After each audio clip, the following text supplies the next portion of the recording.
शिवसेना उपनेते आमदार रवींद्र फाटक यांच्या मार्गदर्शनाखाली संकल्प प्रतिष्ठानतर्फे आयोजित संकल्प दांडियास काल मोठ्या उत्साहात आणि जल्लोषात सुरुवात करण्यात आली। पहिल्याच दिवशी दांडिया रसिकांचा सहभाग लक्षणीय होता। मराठी सिने अभिनेते अभिनेत्रींच्या उपस्थितीमध्ये कालचा नवरात्रीचा पहिला दिवस आनंदमय वातावरणात संपन्न झाला।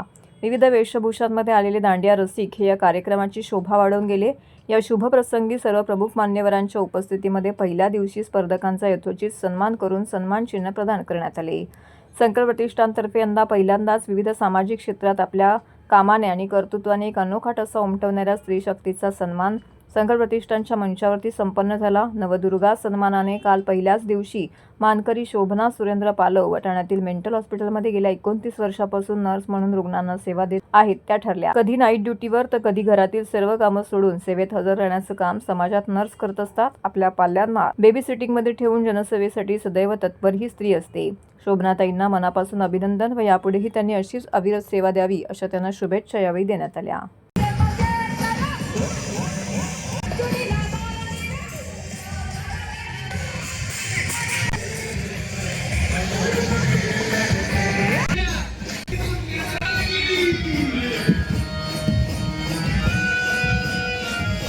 Wait. The photo is still incomplete.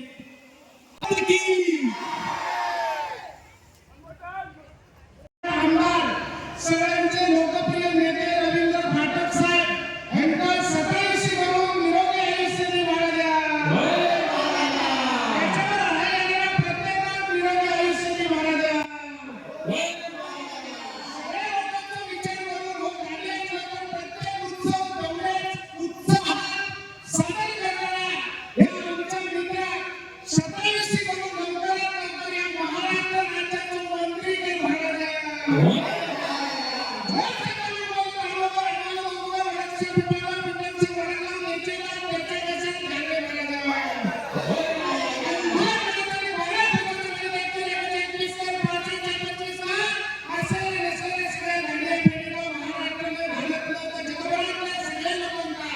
सुखी आणि पुढे येणाऱ्या परत 2024 या निवडणुकीनंतर आमचे लोकप्रिय मुख्यमंत्री माननीय एकनाथराव शिंदे हेच मुख्यमंत्री होते हे महाराष्ट्राला।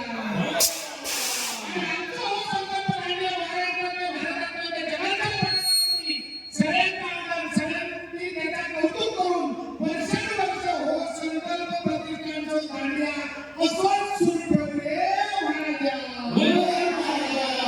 धन्यवाद। जय हिंद, जय महाराष्ट्र, जय कोकण। वाह, खूपच छान। शहीद गावाने हात गेल्या नारळ फुटवले।